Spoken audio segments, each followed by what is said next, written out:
ತೀರದಲ್ಲಿ ಸೇರುತ್ತಿದ್ದ ಆ ನಾಲ್ವರಲ್ಲಿ ಒಬ್ಬ ಬೇಜಾನ್ ತಲೆ ಕೆಡಿಸಿಕೊಂಡಿದ್ದ. ಹರಿಯುತ್ತಿದ್ದ ನೀರಿನ ಶಬ್ದದ ಜೊತೆ ಅವನು ಮಸಿಯುತ್ತಿದ್ದ ಹಲ್ಲಿನ ಶಬ್ದವೂ ಕೇಳುತ್ತಿತ್ತು. ಒಂದು ಆನೆಯನ್ನ ಹೊಡಿಬೇಕು, ನನಗೆ ಸಾಥ್ ಕೊಡ್ತೀರಾ ಅಂತ ಸ್ನೇಹಿತರ ಬಳಿ ಆಣೆ ಮಾಡಿಸಿಕೊಂಡಿದ್ದ. ಆ ಆಣೆ ಕತ್ತಲ ರಾತ್ರಿಯಲ್ಲಿ ಹೆಣ ಬೀಳಿಸಿದೆ. ಇಷ್ಟೇ ಅಲ್ಲ, ಆ ಹೆಣ ಯಾರದ್ದು ಅಂತ ಟಾರ್ಚ್ ಆನ್ ಮಾಡಿ ನೋಡಿದಾಗ್ಲೇ ಗೊತ್ತಾಗಿದ್ದು ಆತ ಭೀಮಾ ತೀರದ ನಟೋರಿಯಸ್ ಹಂತಕ ಬಾಗಪ್ಪ ಅನ್ನೋದು. ಇಷ್ಟಕ್ಕೂ ಬಾಗಪ್ಪನ ಕೊಲೆಗೆ ಕಾರಣವೇನು? ಭೀಮಾ ತೀರದ ಕೊಡಲಿ ಗ್ಯಾಂಗ್ ಹೇಳಿದ್ದೇನು? ತೋರಿಸ್ತೀವಿ ನೋಡಿ. ಅಗ್ರಕ್ಯಾಡ್ ಮೇಲಿನ ಕೇರಿ ಅವ್ರ ಅಣ್ಣ ಸತ್ತು 8 ತಿಂಗಳಾಯಿತು. 8 ತಿಂಗಳ ಮೇಳಕ ನಿನ್ನ ಆತ್ಮಕ್ಕೆ ಶಾಂತಿ ಸಿಕ್ತ ಅಣ್ಣ ಆತಂದು ಇರ್ತಾನ ತೇಟಸ. ಅವ ಪಿಂಟು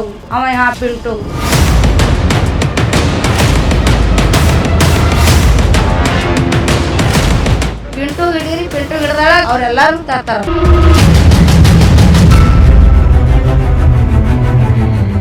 ಪಿಂಟ್ಯಾನೆ, ಆ ಪಿಂಟ್ಯಾನೆ ಅವನನ್ನ ಬಿಟ್ರೆ ಬೇರೆ ಯಾರೂ ಇಲ್ಲ. ಅವನೇ ಮಾಡಿರೋದು, ಅವನೇ ಹೊಡೆದಿರೋದು. ಅವನನ್ನ ಎಳ್ಕೊಂಬಂದು ತನಿಖೆ ಮಾಡಿ ಅಂತ ಈ ಮಹಿಳೆ ಪದೇ ಪದೇ ಪಿಂಟ್ಯಾನ ಹೆಸರನ್ನೇ ಹೇಳ್ತಾರೆ.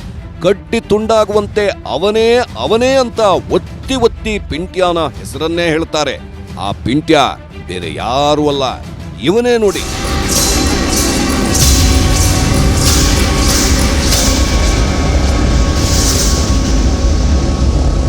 ಫ್ರೆಂಚ್ ಗಡ್ಡ, ಚಿಗುರು ಮೀಸೆ, ಸಿಂಪಲ್ ಆಗೊಂದು ಟೀ ಶರ್ಟ್ ಹಾಕೊಂಡು ಲುಕ್ ಕೊಡ್ತಿದ್ದಾನೆ ಅಲ್ವಾ, ಈ ವ್ಯಕ್ತಿಯೇ ಪ್ರಕಾಶ್ ಅಲಿಯಾಸ್ ಪಿಂಟ್ಯ. ಇವನ ಬಗ್ಗೆಯೇ ಮಹಿಳೆಯೊಬ್ಬರು ಓಪನ್ ಆಗಿ ಹೇಳ್ತಾ ಇದ್ದಿದ್ದು. ವಿಜಯಪುರ ಜಿಲ್ಲೆಯ ಇಂಡಿ ತಾಲೂಕಿನ ಅಗರಖೇಡ ನಿವಾಸಿ, ಭೀಮಾ ತೀರದಲ್ಲಿ ಹುಟ್ಟಿ ಭೀಮಾ ತೀರದ ರಕ್ತಚರಿತ್ರೆಯನ್ನ ಕಣ್ಣಾರೆ ಕಂಡಿರೋ ಆಸಾಮಿ.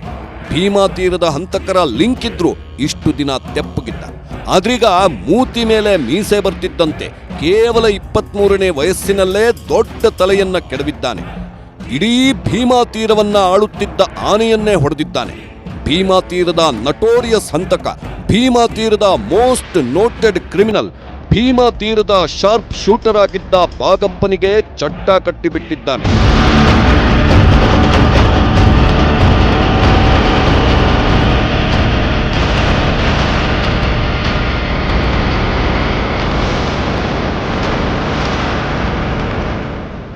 ಭೀಮಾ ತೀರದ ಈ ಬಾಗಪ್ಪ ಹರಿಜನ ಮತ್ತು ಪ್ರಕಾಶ್ ಅಲಿಯಾಸ್ ಪಿಂಟ್ಯ ಶತ್ರುಗಳಲ್ಲ, ವೈರಿಗಳಂತೂ ಅಲ್ಲವೇ ಅಲ್ಲ, ಹತ್ತಿರದ ಸಂಬಂಧಿಗಳು. ಭೀಮೆಯ ನೀರು ಕುಡಿದು ಬೆಳೆದವರೇ, ಒಂದೇ ಗ್ಯಾಂಗ್ನಲ್ಲಿ ಆಕ್ಟಿವ್ ಆಗಿದ್ದವರೇ. ಆ ಗ್ಯಾಂಗ್ಗೆ ಬಾಗಪ್ಪ ಲೀಡರ್ ಆಗಿದ್ರೆ ಬಾಗಪ್ಪನಿಗೆ ಶಕ್ತಿಯಾಗಿ ನಿಲ್ಲುತ್ತಿದ್ದದ್ದು ಇದೇ ಪಿಂಟ್ಯಾನ ಫ್ಯಾಮಿಲಿ. ಆದ್ರೀಗ ಇದೇ ಪಿಂಟ್ಯ ಭೀಮಾ ತೀರದ ನಟೋರಿಯಸ್ ಹಂತಕ ಬಾಗಪ್ಪನನ್ನ ಅತಿ ಭಯಾನಕವಾಗಿ ಕೊಲೆ ಮಾಡಿದ್ದಾನೆ, ಅತಿ ಕ್ರೂರವಾಗಿ ಕೊಚ್ಚಿ ಹಾಕಿದ್ದಾನೆ. ಭೀಮಾ ತೀರದಲ್ಲಿ ಈ ಪಿಂಟ್ಯ ಹೊಸ ರಕ್ತಸಿಕ್ತ ಚರಿತ್ರೆಯ ಅಧ್ಯಾಯ ಶುರು ಮಾಡಿಬಿಟ್ಟಿದ್ದಾನೆ.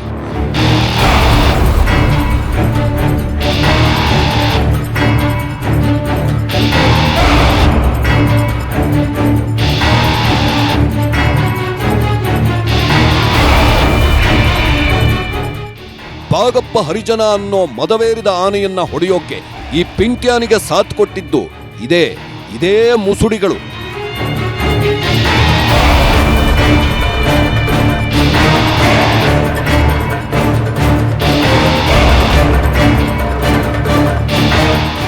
ನೋಡೋಕೆ ಡಿಫ್ರೆಂಟ್ ಆಗಿರೋ ಈ ಮೂವರು ಹಂತಕರು ಪಿಂಟ್ಯ ಸ್ನೇಹಿತರು. ವಿಶೇಷ ಏನಪ್ಪಾ ಅಂದ್ರೆ, ಬಾಗಪ್ಪನನ್ನ ಕೊಡಲಿ ತಲ್ವಾರ್ನಿಂದ ಹೊಡೆದು ಕೊಂದಿರೋ ಈ ಕಿಲ್ಲರ್ಸ್ಗೆ ಭೀಮಾ ತೀರದ ಹಂತಕರ ಲಿಂಕ್ ಇಲ್ಲವೇ ಇಲ್ಲ. ಭೀಮಾ ತೀರದ ಹಂತಕರ ಜಾಲದಿಂದ ಹೊರಗಿದ್ದವರು, ಅಂದ್ರೆ ಭೀಮಾ ತೀರ ಹಂತಕರ ಲಿಂಕ್ ಇಲ್ಲದವರು, ಭೀಮಾ ತೀರದ ಹೊರಗಿನವರನ್ನೇ ಬಳಸಿಕೊಂಡು ಬಾಗಪ್ಪನ ನೆತ್ತರು ಹರಿಸೋದೇ ಈ ಪಿಂಟ್ಯಾನ ಪ್ಲಾನ್ ಆಗಿತ್ತು. ಏನಂದ್ರೆ, ಭೀಮಾ ತೀರದ ಸುಪಾರಿ ಕಿಲ್ಲರ್ಸ್, ಭೀಮಾ ತೀರದ ಹಂತಕರ ಸಹವಾಸವನ್ನ ಈ ಪಿಂಟ್ಯ ಮಾಡಿದ್ದಿದ್ರೆ ಇಲ್ಲಿ ಬಾಗಪ್ಪನನ್ನ ಹೊಡೆಯೋಕೆ ಆಗ್ತಾನೆ ಇರಲಿಲ್ಲ, ಬಾಗಪ್ಪನನ್ನ ಮುಟ್ಟೋಕೂ ಕೂಡ ಆಗ್ತಿರಲಿಲ್ಲ. ಯಾಕಂದ್ರೆ ಬಾಗಪ್ಪನ ಹತ್ಯೆ ಮಾಡೋಕೆ ಭೀಮಾ ತೀರದ ಹಂತಕರ ಸಹಾಯವನ್ನೇ ಪಡೆದುಕೊಂಡಿದ್ರೆ ಮ್ಯಾಟ್ರು ಲೀಕ್ ಆಗಿ ಹೋಗುತ್ತಿತ್ತು. ಹೇಗಾದ್ರೂ ಸರಿ ಬಾಗಪ್ಪನಿಗೆ ವಿಷಯ ಗೊತ್ತಾಗಿ ಬಿಡ್ತಿತ್ತು, ಬಾಗಪ್ಪ ಬಚಾವಾಗಿ ಹೋಗ್ಬಿಡ್ತಿದ್ದ. ಈ ಬಗ್ಗೆ ಚೆನ್ನಾಗಿ ತಿಳಿದಿದ್ದ ಈ ಪಿಂಟ್ಯ ಬಾಗಪ್ಪನ ಹತ್ಯೆಗೆ ಗ್ಯಾಂಗ್ ಕಟ್ಟಿದ್ದು ಭೀಮಾ ತೀರದ ಹಂತಕರ ಸಂಪರ್ಕವೇ ಇಲ್ಲದೆ ಇರೋರ ಗ್ಯಾಂಗ್. ಹೆಸರು ಮಣಿಕಂಠ ಬೆನಕೊಪ್ಪ, ರಾಹುಲ್ ಭೀಮಾಶಂಕರ್ ತಳಕೇರಿ, ಸುದೀಪ್ ಕಾಂಬಳೆ.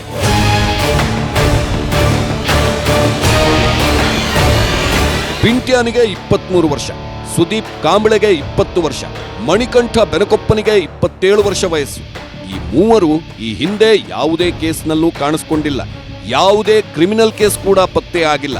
ಇನ್ನೂ 20 ವರ್ಷ ವಯಸ್ಸಿನ ರಾಹುಲ್ ಭೀಮಾಶಂಕರ್ ಮಾತ್ರ ಕ್ರಿಮಿನಲ್ ಹಿನ್ನೆಲೆ ಇರೋನು, ಹಾಫ್ ಮರ್ಡರ್ ಕೇಸ್ ಒಂದರ ಆರೋಪಿ. ಇಷ್ಟೇ ಅಲ್ಲ, ರಾಹುಲ್ ಭೀಮಾಶಂಕರ್ ತಳಕೇರಿ, ಸುದೀಪ್ ಕಾಂಬಳೆ ಹಾಗೂ ಈ ಪಿಂಟ್ಯ ಇಂಡಿ ತಾಲೂಕಿನ ಅಗರಖೇಡ ಗ್ರಾಮದವರಾಗಿದ್ರೆ, ಈ ಮಣಿಕಂಠ ಬೆಳಗಾವಿ ಜಿಲ್ಲೆಯ ಬೈಲಹೊಂಗಲದ ನಿವಾಸಿ. ಈ 4 ಹಂತಕರು ಸೇರಿಕೊಂಡೇ ಭೀಮಾ ತೀರದ ಹಂತಕನಿಗೆ ಹಂತಕರಾಗಿ ಬಿಟ್ಟಿದ್ದಾರೆ. ಭೀಮಾ ತೀರದಲ್ಲಿ ತನ್ನದೇ ಗ್ಯಾಂಗ್ ಕಟ್ಕೊಂಡು ಇಡೀ ಭೀಮಾ ತೀರವನ್ನ ಗಡಗಡ ಅಂತ ನಡುಗುವಂತೆ ಮಾಡಿದ್ದ ಬಾಗಪ್ಪನನ್ನ ಭಯಾನಕವಾಗಿ ಕೊಚ್ಚಿ ಕೊಲೆ ಮಾಡಿ ಲಾಕ್ ಆಗಿದ್ದಾರೆ.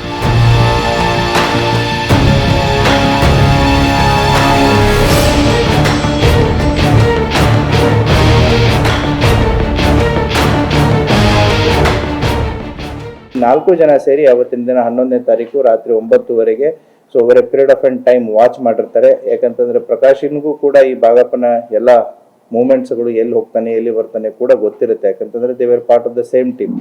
ಸೊ ಆ ಹಿನ್ನೆಲೆಯಲ್ಲಿ ಅವತ್ತಿನ ದಿನ ಇದನ್ನ ನಾವು ವಾಚ್ ಮಾಡಿ, ಸೊ ಒಂದು ಆಟೋ ಒಂದು 2 ವೀಲರ್ದಲ್ಲಿ ಏನು ವಾಕ್ ಮಾಡ್ತಾ ಇರ್ತಾನೆ, ಆ ಸಂದರ್ಭದಲ್ಲಿ ಬಂದು ಆತನನ್ನ ಈ ಪಿಸ್ತೂಲು, ತಳವಾರು ಮತ್ತೆ ಈ ಕೊಡ್ಲಿ ಯಂತ್ರ ಮಾರಣಾಂತಿಕವಾಗಿ ಹಲ್ಲೆ ಮಾಡಿ ಕೊಲೆ ಮಾಡಿ ತಪ್ಪಿಸ್ಕೊಂಡಿರ್ತಾರೆ. ಬಾಗಪ್ಪನ ಶವ ಬೀಳ್ತಾ ಇದ್ದಂತೆ ಭೀಮಾ ತೀರದ ಗಲ್ಲಿ ಗಲ್ಲಿಯಲ್ಲೂ ಕೇಳಿಸಿದ್ದು, ಭೀಮಾ ತೀರದ ತನಕ ಮುಟ್ಟಿದ್ದು ಒಂದೇ ಒಂದು ಹೆಸರು, ಅದು ಪ್ರಕಾಶ್ ಅಲಿಯಾಸ್ ಪಿಂಟ್ಯ. ಈ ಪಿಂಟ್ಯನ ಹೆಸರು ಯಾಕೆ ಹೊರಬಂತಂದ್ರೆ, ಬಾಗಪ್ಪನ ತಲೆ ಬೀಳ್ತಿದ್ದಂತೆ ಪಿಂಟ್ಯ ಬಳಸುತ್ತಿದ್ದ ಸೋಷಿಯಲ್ ಮೀಡಿಯಾ ಪೇಜ್ನಲ್ಲಿ ಒಂದು ಸ್ಟೇಟಸ್ ಹಾಕಿದ್ದ. ಆ ಸ್ಟೇಟಸ್ನಲ್ಲಿ ಒಂದು ಫೋಟೋ ಹಾಕಿ, ನಿನ್ನ ಆತ್ಮಕ್ಕೆ ಶಾಂತಿ ಸಿಗಲಿ ಅಣ್ಣ ಎಂದು ಬರೆದಿದ್ದ. ಆದ್ರೆ ಆ ಫೋಟೋ ಬಾಗಪ್ಪನದ್ದಾಗಿರಲಿಲ್ಲ, ಬದಲಿಗೆ ಪಿಂಟ್ಯಾನ ಅಣ್ಣನದ್ದೇ ಆಗಿತ್ತು. ಇದೇ ಸ್ಟೇಟಸ್ ಇಲ್ಲಿ ಅನುಮಾನಕ್ಕೆ ಕಾರಣವಾಗಿದೆ. ಅವನ ಮ್ಯಾಗ ಡೌಟ್ ಐತ್ರಿ. ಅವ್ರ ಅಣ್ಣ ಸತ್ತು 8 ತಿಂಗಳಾಯಿತು. 8 ತಿಂಗಳಾದ ನಂತರ ಸ್ಟೇಟಸ್ ಇಟ್ಟಾನ ಅವ್ರ ಅಣ್ಣನ ಫೋಟೋ. ಅವ್ರ ಅಣ್ಣಗ ಆತ್ಮಕ್ಕೆ ಶಾಂತಿ ಸಿಕ್ತಂದು ಈ ದಿನ ಇಲ್ಲಾರ ಕಾರಣ ಇವತ್ತು ಯಾಕೆ ಹೇಳಿದನು, ಅವಾಗೇ ಬಿಡಬೇಕು. ನಮ್ಮಪ್ಪ ಸಾಯ ಕಾರಣಕ್ಕೆ ಅವ ಇಟ್ಟ ಸ್ಟೇಟಸ್ಕ ಅವ್ ಹೇಳ್ಯಾನತ್ತಂದ್ರೆ ನನಗೆ ಅವನ ಮ್ಯಾಗ ಡೌಟ. ಅವ್ನಿಗೆ ಹಿಡೀರಿ, ಅವ್ನಿಗೆ ಹಿಡದಳಗ ಅವನಿಂದ ಯಾರ್ಯಾರು ಅದಾರ ಅವ್ರಿಗೆ ಹುಡುಕ್ರಿ. ಅವರಿಂದ ಏನಾಗೈತೆ ಅನ್ನೋದು ಗೊತ್ತಿಲ್ಲ. ಅವ್ರ ಅಣ್ಣ ಒಬ್ಬ ವಕೀಲಿದ್ದ, ಅವ ಆಕ್ಸಿಡೆಂಟ್ ಆಗಿ ತೀರ್ಕೋನ, ಅವನಿಗೆ ಏನಾಗಿ ಸಮಸ್ಯೆ ಗೊತ್ತೇ ಇಲ್ಲ. ಪಿಂಟ್ಯಾನ ಸ್ಟೇಟಸ್ ಮತ್ತು ಪಿಂಟ್ಯಾನ ಮೇಲೆ ಅನುಮಾನ ಬರುವುದಕ್ಕೆ ಕಾರಣ ಪಿಂಟ್ಯಾನ ಅಣ್ಣನಾದ ಲಾಯರ್ ರವಿ ಅಗರಖೇಡ ಸಾವು. ಅಂದ್ರೆ ಕಳೆದ 8 ತಿಂಗಳ ಹಿಂದೆ ಲಾಯರ್ ರವಿ ಅಗರಖೇಡ ಅಪಘಾತದಲ್ಲಿ ಸತ್ತು ಹೋಗಿದ್ದ ಎನ್ನಲಾಗಿತ್ತು. ಕಾರ್ ಡಿಕ್ಕಿ ಹೊಡೆದ ಪರಿಣಾಮ ಲಾಯರ್ ರವಿ ಕೊನೆಯುಸಿರೆಳೆದಿದ್ದಾನೆ ಅಂತ ಪಿಂಟ್ಯಾನ ಕುಟುಂಬ ಅಂದುಕೊಂಡಿತ್ತು. ಆದ್ರೆ ಆ ಅಪಘಾತ ಪ್ರಕರಣ ತನಿಖೆ ನಡೆದಾಗ ಗೊತ್ತಾಗಿದ್ದು, ಪಿಂಟ್ಯಾನ ಅಣ್ಣ ರವಿ ಅಪಘಾತದಿಂದ ಸತ್ತಿದ್ದಲ್ಲ, ಕೊಲೆ ಮಾಡಿ ಕೊಲ್ಲಲಾಗಿದೆ ಅನ್ನೋದು. ಅದೂ ಕೂಡ ರವಿ ಕೊಲೆಯಲ್ಲಿ ಬಾಗಪ್ಪನ ಪಾತ್ರವೂ ಇತ್ತು ಅನ್ನೋ ಆರೋಪ ಇತ್ತು. ಅಸೋಸಿಯೇಟ್ ಆದಂತಹ ಒಬ್ಬ ರವಿ ಮೇಲಿನ್ಕೇರಿ ಅನ್ನೋನು ಕಳೆದ 6 ತಿಂಗಳ ಮುಂಚೆ ಏನು ಮರ್ಡರ್ ಆಗ್ತಾನೆ. ಆ ಮರ್ಡರ್ ಕೇಸಲ್ಲಿ ತುಳಸಿರಾಮ್ ಹರಿಜನ್ನು ಮತ್ತೆ ಅಲೆಕ್ಸ್ ಗೊಲ್ಲರು, ಪ್ರಕಾಶ್ ಗೊಲ್ಲರು, ಷಣ್ಮುಖ ನಡುವಿನ್ಕೇರಿ ಮತ್ತೆ ಇನ್ನಿತರರು ಸೇರಿ ಆತನನ್ನ ಕೊಲೆ ಮಾಡಿರ್ತಾರೆ. ಈಗಾಗಲೇ ಆ ಎಲ್ಲ ಕೊಲೆ ಆರೋಪಿಗಳು ನ್ಯಾಯಾಂಗ ಬಂಧನದಲ್ಲಿದ್ದಾರೆ. ಈ ರವಿ ಮೆಲ್ಕಿನ್ ಮೇರಿ ಮತ್ತೆ ಬಾಗಪ್ಪ ಹರಿಜನ್ ಇವರು ಕೂಡ ಒಂದೇ ತಂಡದಲ್ಲಿದ್ದು, ಇವರು ಕೂಡ ಹಲವಾರು ವರ್ಷಗಳಿಂದ ಕೂಡಿ ಕೆಲಸ ಮಾಡಿರ್ತಾರೆ. ಇಲ್ಲಿ ಬಾಗಪ್ಪ ಹತ್ಯೆಗೆ ಮುಖ್ಯ ಕಾರಣ ಲಾಯರ್ ರವಿ ಹತ್ಯೆ. ಪ್ರತೀಕಾರಕ್ಕಾಗಿ ನಡೆದ ಕಗ್ಗೊಲೆ, ಅಣ್ಣನ ಕೊಲೆಗೆ ಮತ್ತೆ ಭೀಮಾ ತೀರದ ಮಣ್ಣು ಕೆಂಪಗಾಗಿರೋದು ಅನ್ನೋದು ಎಲ್ಲರಿಗೂ ಗೊತ್ತಾಗಿರೋ ವಿಷಯ. ಆದ್ರೆ ಇಲ್ಲಿ ಬಾಗಪ್ಪನನ್ನ ಕೊಲೆ ಮಾಡೋಕೆ ಕಾರಣ ಆ 3 ವಿಷಯ. ಆ 3 ವಿಚಾರದಲ್ಲಿ ಬಾಗಪ್ಪ ತಲೆ ಹಾಕದೇ ಇದ್ದಿದ್ರೆ ಬಾಗಪ್ಪ ಇನ್ನಷ್ಟು ದಿನ ಭೀಮಾ ತೀರವನ್ನ ಆಳುತ್ತಿದ್ದ. ಆದ್ರೆ ಬಾಗಪ್ಪನ ಬುದ್ಧಿಯೇ, ಬಾಗಪ್ಪನ ಓವರ್ ಕಾನ್ಫಿಡೆನ್ಸ್ ಇಲ್ಲಿ ಬಾಗಪ್ಪನಿಗೆ ಮುಳುವಾಗಿ ಬಿಟ್ಟಿದೆ. ಪಿಂಟು ಅಗರಖೇಡ್ ಮೇಲಿನ್ಕೇರಿ ಅವ್ರ ಅಣ್ಣ ಸತ್ತು 8 ತಿಂಗಳಾಯಿತು. 8 ತಿಂಗಳ ಮೇಳಕ ನಿನ್ನ ಆತ್ಮಕ್ಕೆ ಶಾಂತಿ ಸಿಕ್ತ ಅಣ್ಣ ಆತಂದು ಇರ್ತಾನ ತೇಟಸ. ಅವ ಪಿಂಟು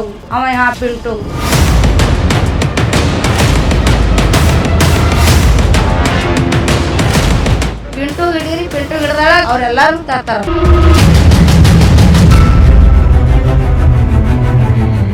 ಬಾಗಪ್ಪ ಹೆಸರು ಕೇಳಿದ್ರೆ ಸಾಕು ಭೀಮಾ ತೀರ ಶೇಕ್ ಆಗುತ್ತಿತ್ತು. ಬಾಗಪ್ಪನ ವಿಸಿಟಿಂಗ್ ಕಾರ್ಡ್ ತೋರಿಸಿದ್ರೆ ಸಾಕು ಯಾರೂ ಕೆಮ್ಮುತ್ತಿರಲಿಲ್ಲ. ಸುತ್ತಲೂ ವೈರಿಗಳಿದ್ರು. ಭೀಮಾ ತೀರದಲ್ಲಿ ಎಲ್ಲಾ ಕಡೆ ಶತ್ರುಗಳಿದ್ರು. ಬಾಗಪ್ಪನ ಹವಾ ಕಡಿಮೆಯಾಗಿರಲಿಲ್ಲ. ಹೀಗಾಗಿ ಬಾಗಪ್ಪನನ್ನ ಹೊಡೆಯೋದಾಗಿರ್ಲಿ, ಬಾಗಪ್ಪನನ್ನ ಮುಟ್ಟೋಕ್ಕೂ ಆಗ್ತಿರಲಿಲ್ಲ. ಹೀಗಾಗಿ ಬಾಗಪ್ಪ ರಿಯಲ್ ಎಸ್ಟೇಟ್ ಮಾಡಿಕೊಂಡು ಆರಾಮಾಗಿದ್ದ. ಬರೀ ರಿಯಲ್ ಎಸ್ಟೇಟ್ ಮಾಡಿಕೊಂಡು ಹೋಗಿದ್ದಿದ್ರೆ ಬಾಗಪ್ಪನಿಗೆ ಫೆಬ್ರವರಿ 11ನೇ ತಾರೀಕು ಕೊನೆಯ ದಿನವಾಗ್ತಿರಲಿಲ್ಲ. ಬಾಗಪ್ಪ ಮೊದಲು ಮಿಸ್ಟೇಕ್ ಮಾಡಿದ್ದು ಎಲ್ಲಿ ಅನ್ನೋದನ್ನ SP ಸಾಹೇಬ್ರೇ ಹೇಳ್ತಾರೆ ಕೇಳಿ. ರವಿ ಮೆಲೇನ್ಕೇರಿ ಮೃತಪಟ್ಟ ನಂತರ, ಈಗೇನು 6 ತಿಂಗಳಾದ ನಂತರ, ಬಾಗಪ್ಪ ಹರಿಜನ್ನು ಈತನ ತಮ್ಮನಾದಂತಹ ಪ್ರಕಾಶ್ ಮೇಲಿನ್ಕೇರಿ ಏನಿದ್ದಾನೆ ಆತನಿಗೆ ಸಾಕಷ್ಟು ಒತ್ತಡವನ್ನ ತರ್ತಾ ಇರ್ತಾನೆ. ಏನಂದ್ರೆ ರವಿ ನನ್ನ ಹೆಸರಲ್ಲಿ ಸಾಕಷ್ಟು ಆಸ್ತಿಯನ್ನ ಮಾಡಿದ್ದಾನೆ, ಸಾಕಷ್ಟು ದುಡ್ಡನ್ನ ಮಾಡಿದ್ದಾನೆ, ವಾಹನಗಳನ್ನ ಮಾಡಿದ್ದಾನೆ, ಆ ಎಲ್ಲವನ್ನ ಕೂಡ ನನಗೆ ವರ್ಗಾಯಿಸಿ ಅಂತಂತೇಳಿ ಅವನಿಗೆ ಪೀಡಿಸ್ತಾ ಇರ್ತಾನೆ. ಯಾರಿಗೆ? ಪ್ರಕಾಶನಿಗೆ. ಪಿಂಟ್ಯಾನನ್ನ ಕೆಣಕಿದ್ದು ಇದೇ ಬಾಗಪ್ಪ. ಲಾಯರ್ ರವಿಯನ್ನ ಕೊಲೆ ಮಾಡಿಸಿದ್ದ ಈ ಬಾಗಪ್ಪ ಸುಮ್ಮನಿರೋದ್ ಬಿಟ್ಟು 23 ವರ್ಷದ ಪಿಂಟ್ಯಾನನ್ನು ಕಾಡ್ತಿದ್ದ. ಪಿಂಟ್ಯಾನಿಗೆ ಇನ್ನಿಲ್ಲದ ಟಾರ್ಚರ್ ಕೊಡ್ತಿದ್ದ. 10 ಕೋಟಿ ತಂದುಕೊಡು, ನಿನ್ನ ಅಣ್ಣ ನನ್ನ ಹೆಸರು ಬಳಸ್ಕೊಂಡು ಬೇಜಾನ್ ದುಡ್ಡು ಮಾಡಿದ್ದಾನೆ ಅಂತ ಬಾಗಪ್ಪ ಆವಾಜ್ ಹಾಕ್ತಿದ್ದ. ಇಲ್ಲಿ ಪಿಂಟ್ಯಾನಿಗೆ ಸ್ವಲ್ಪ ಕರೆಂಟ್ ಶಾಕ್ ಹೊಡೆದಂತಾಗಿದೆ. ಈ ವೇಳೆಯೂ ಹೇಗೋ ಸಹಿಸಿಕೊಂಡಿದ್ದ. ಆದ್ರೆ ದುಡ್ಡಿನ ವಿಚಾರ ಬಿಟ್ಟು ಈ ಬಾಗಪ್ಪ ಪರ್ಸನಲ್ ವಿಚಾರ ಎಳೆದು ತರ್ತಾನೆ. ಆಗ ಪಿಂಟ್ಯಾನಿಗೆ ಮತ್ತಷ್ಟು ಪಿತ್ತ ನೆತ್ತಿಗೇರಿದೆ. 10 ಕೋಟಿ ರೂಪಾಯಿ ಕೊಡಿ ಅಂತಂತ ಹೇಳಿ ಬಾಗಪ್ಪ ಹರಿಜನ್ನು ಪ್ರಕಾಶ್ ಮೇಲಿನ್ಕೇರಿ ಮೇಲೆ ಒತ್ತಡವನ್ನ ಹೇರ್ತಾ ಇರ್ತಾನೆ. ಇದು ಯಾವ ಹಂತಕ್ಕೆ ಹೋಗುತ್ತೆ ಅಂತಂತಂದ್ರೆ, ದುಡ್ಡು ಕೊಡಕ್ಕಾಗದೇ ಇದ್ರೆ, ಆಸ್ತಿ ಕೊಡಕ್ಕಾಗದೇ ಇದ್ರೆ ಅವಾಚ್ಯವಾಗಿ ಆತನ ಅಣ್ಣನ ಹೆಂಡತಿಯ ಬಗ್ಗೆ ಈತ ಬಾಗಪ್ಪ ಹರಿಜನ್ನು ಮಾತಾಡಿರ್ತಾನೆ. ಅದೇನೋ ಹೇಳ್ತಾರಲ್ವಾ, ಏನೇ ಆದ್ರೂ ಅದು ಅತಿಯಾಗುತ್ತೆ ಅಂತ. ಇಲ್ಲಿ ಆಗಿರೋದು ಕೂಡ ಅದೇ. ರವಿಯ ಜೀವ ತೆಗೆಸಿರೋ ಬಾಗಪ್ಪ ರವಿ ಹೆಂಡತಿ ವಿಚಾರವನ್ನ ಎಳೆದು ತಂದಿದ್ದ. ಇಷ್ಟೇ ಅಲ್ಲ, ಈ ಬಾಗಪ್ಪ ಪಿಂಟ್ಯಾನಿಗೂ ಕೊಲ್ಲುವ ಬೆದರಿಕೆ ಹಾಕಿದ್ದ. ಯಾವಾಗ ಈ ವಾದ ವಿವಾದದಲ್ಲಿ ಒಂದು ದಿನ ಬಾಗಪ್ಪ ಹರಿಜನ್ ಏನ್ ಹೇಳ್ತಾನೆ ಅಂತಂದ್ರೆ, ಪ್ರಕಾಶ್ಗೆ ನಿನ್ನ ಅಣ್ಣನಿಗೆ ಆದಂತ ಗತಿನೇ ನಿನಗಾಗತ್ತೆ, ಹೌದಾ, ಅದೇ ರೀತಿ ನಿನಗೆ ಮಾಡುತ್ತೆ ಅಂತಂತ ಹೇಳಿದಾಗ ಪ್ರಕಾಶ್ ಮೇಲಿನ್ಕೇರಿಗೆ ಕನ್ಫರ್ಮ್ ಆಗುತ್ತೆ ನಮ್ಮಣ್ಣನ ಕೊಡಿಸಿದ್ದು ಬಾಗಪ್ಪ ಹರಿಜನನೇ ಅಂತಂತ ಹೇಳಿ. ಸೊ ಆ ಹಿನ್ನೆಲೆಯಲ್ಲಿ ಪ್ರಕಾಶ್ ಆತ ತಂಡವನ್ನ ಕಟ್ಕೋತಾನೆ.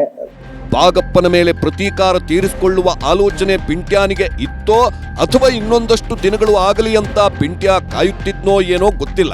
ಆದ್ರೆ ಪಿಂಟ್ಯಾನ ತಲೆಗೆ ಹತ್ಯೆ ಮಾಡು ತಾಕತ್ತಿದ್ರೆ ಅನ್ನೋದನ್ನ ತಲೆಗೆ ತುಂಬಿದ್ದು ಮಾತ್ರ ಬಾಗಪ್ಪನೆ. ಆಸ್ತಿ, ರವಿ ಹೆಂಡತಿ ಮತ್ತು ನಿನಗೂ ಅದೇ ಗತಿ ಅಂತ ಹೇಳಿದ್ದೆ ಇಲ್ಲಿ ಬಾಗಪ್ಪ ಹತ್ಯೆಗೆ ಕಾರಣವಾಗಿವೆ. ಪಿಂಟು ಅಗ್ರಕ್ಯಾಡ್ ಮೇಲಿನ್ಕೇರಿ ಅವ್ರ ಅಣ್ಣ ಸತ್ತು 8 ತಿಂಗಳಾಯಿತು. 8 ತಿಂಗಳ ಮೇಳಕ ನಿನ್ನ ಆತ್ಮಕ್ಕೆ ಶಾಂತಿ ಸಿಕ್ತ ಅಣ್ಣ ಅಂತಂದು ಇರ್ತಾನ ತೇಟಸ. ಅವ ಪಿಂಟು.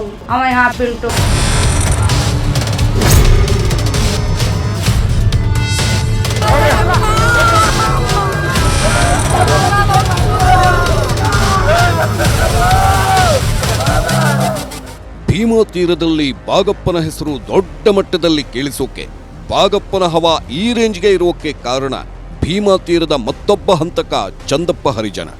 ಎಸ್, ಈ ಚಂದಪ್ಪನಿಗೆ ಬಾಗಪ್ಪ ಆಪ್ತ. ಚಂದಪ್ಪನ ಜೊತೆಯಲ್ಲಿ ಬೆಳೆದ ಶಾರ್ಪ್ ಶೂಟರ್ ಈತ. ಬಾಗಪ್ಪ ಶಾರ್ಪ್ ಶೂಟರ್ ಆಗೋಕೆ ಕಾರಣವೂ ಕೂಡ ಇದೇ ಚಂದಪ್ಪ. ಹೀಗಂದ್ರೆ ಚಂದಪ್ಪನ ಅಡ್ಡೆಯಲ್ಲಿ ಬಂದೂಕುಗಳಿಗೆ ಕೊರತೆ ಇರಲಿಲ್ಲ.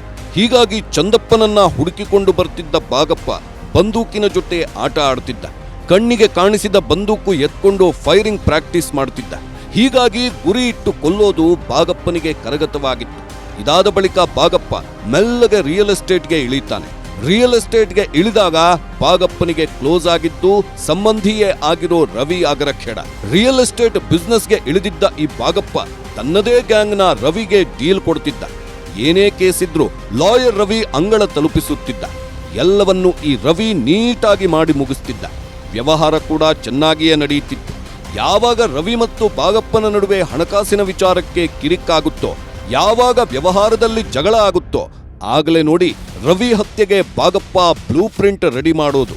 ಈ ರವಿ ಮೆಲ್ಕಿನ್ಮೇರಿ ಮತ್ತೆ ಬಾಗಪ್ಪ ಹರಿಜನ್ ಇವರು ಕೂಡ ಒಂದೇ ತಂಡದಲ್ಲಿದ್ದು, ಇವರು ಕೂಡ ಹಲವಾರು ವರ್ಷಗಳಿಂದ ಕೂಡಿ ಕೆಲಸ ಮಾಡಿರ್ತಾರೆ. ಅವರ ಮಧ್ಯೆ ಸಾಕಷ್ಟು ವ್ಯವಹಾರಗಳನ್ನು ಕೂಡ ಇರುತ್ತೆ. ಹಣಕಾಸಿನ ವ್ಯವಹಾರ ಆಗಿರ್ಬೋದು, ರಿಯಲ್ ಎಸ್ಟೇಟ್ ವ್ಯವಹಾರ ಆಗಿರ್ಬೋದು, ಇವರಿಬ್ರು ಕೂಡಿ ಕೆಲಸವನ್ನ ಮಾಡಿರ್ತಾರೆ. ಮತ್ತೆ ಬಾಗಪ್ಪ ಹರಿಜನ್ ಮತ್ತೆ ರವಿ ಮೆಲಿನ್ಕೇರಿ ಕೂಡ ಇವರು ಸಂಬಂಧಿಕರು ಕೂಡ ಆಗಿರ್ತಾರೆ. ಬಾಗಪ್ಪನ ವ್ಯವಹಾರಗಳ ಬಗ್ಗೆ ಈ ಲಾಯರ್ ರವಿ ಕಂಪ್ಲೀಟ್ ತಿಳಿದುಕೊಂಡಿದ್ದ.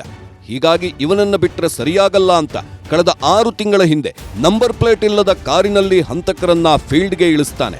ಅದರಂತೆ ಆಗಸ್ಟ್ 8ರಂದು ವಿಜಯಪುರದಲ್ಲಿ ಕೋರ್ಟ್ ಕೇಸ್ ಅಟೆಂಡ್ ಮಾಡಿ ವಾಪಸ್ ಆಗ್ತಿದ್ದ ರವಿ ಬೈಕ್ಗೆ ಅದೇ ಕಾರಿನಲ್ಲಿ ಡಿಕ್ಕಿ ಹೊಡೆಸಿ ಕೊಲೆ ಮಾಡಿಸಿದ್ದ. ಆ ಕೊಲೆ ಹೇಗಿತ್ತು ಅಂದ್ರೆ, ಕಾರಿನಡಿ ಸಿಲುಕಿದ್ದ ರವಿಯನ್ನ 2 ಕಿಲೋಮೀಟರ್ ದೂರ ಎಳ್ಕೊಂಡು ಹೋಗಿತ್ತು.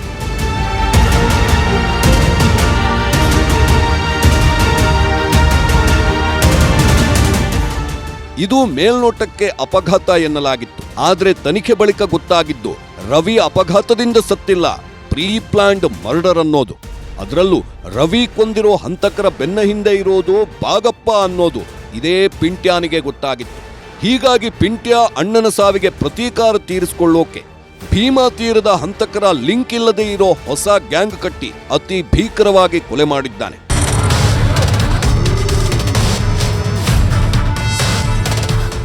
ಬಾಗಪ್ಪನ ಹತ್ಯೆ ಮಾಡಲೇಬೇಕು ಅಂತಲೇ ಈ ಪಿಂಟ್ಯ ಕೂಡ ಇತ್ತೀಚೆಗೆ ವಿಜಯಪುರಕ್ಕೆ ಎಂಟ್ರಿ ಕೊಟ್ಟಿದ್ದ. ವಿಜಯಪುರದ ಸ್ಟೇಷನ್ ರಸ್ತೆಯಲ್ಲಿ ವಾಸವಿದ್ದ. ಬಾಗಪ್ಪ ಯಾವ ಏರಿಯಾಗೆ ಹೋಗ್ತಾನೆ, ಎಷ್ಟು ಗಂಟೆಗೆ ಮನೆಯಿಂದ ಹೊರಬರ್ತಾನೆ, ಹೊರಬರೋಕ್ಕೂ ಮೊದಲು ಏನೇನು ಮಾಡ್ತಾನೆ ಅನ್ನೋದರ ಮಾಹಿತಿಯನ್ನ ಈ ಪಿಂಟ್ಯ ಪಿನ್ ಟು ಪಿನ್ ಕಲೆಕ್ಟ್ ಮಾಡಿದ್ದ. ಅದರಂತೆ ಫೆಬ್ರವರಿ 11ನೇ ತಾರೀಕು ವಿಜಯಪುರ ಜಿಲ್ಲೆಯ ಮದೀನಾ ನಗರದಲ್ಲಿ ಊಟ ಮಾಡಿ ವಾಕಿಂಗ್ಗೆ ಬಂದಿದ್ದ ಬಾಗಪ್ಪನ ಮೇಲೆ ಪಿಂಟ್ಯ ಅಂಡ್ ಗ್ಯಾಂಗ್ ಗುಂಡಾರಿಸಿದ್ರು. 1 ಬುಲೆಟ್ ಬಾಗಪ್ಪನ ದೇಹ ಹೊಕ್ಕುತ್ತಿದ್ದಂತೆ ತಲ್ವಾರ್ನಲ್ಲಿ ಕುತ್ತಿಗೆಗೆ ಹೊಡೆದಿದ್ದಾರೆ. ನಂತರ ಅಂಗೈ ಕತ್ತರಿಸಿದ್ದಾರೆ. ಬಳಿಕ ಕೊಡಲಿಯಿಂದ ಮುಖಕ್ಕೆ ಹೊಡೆದಿದ್ದಾರೆ. ಇಷ್ಟೆಲ್ಲ ಕ್ರೌರ್ಯ ಮೆರೆದ ಬಳಿಕವೂ ಸುಮ್ಮನಾಗದ ಪಿಂಟ್ಯ ಅಂಡ್ ಗ್ಯಾಂಗ್ ಬಾಗಪ್ಪನ ಪ್ಯಾಂಟ್ ಕಿತ್ತಾಕಿ ಮರ್ಮಾಂಗಕ್ಕೆ ಹೊಡೆದು ಹೋಗಿದ್ದಾರೆ.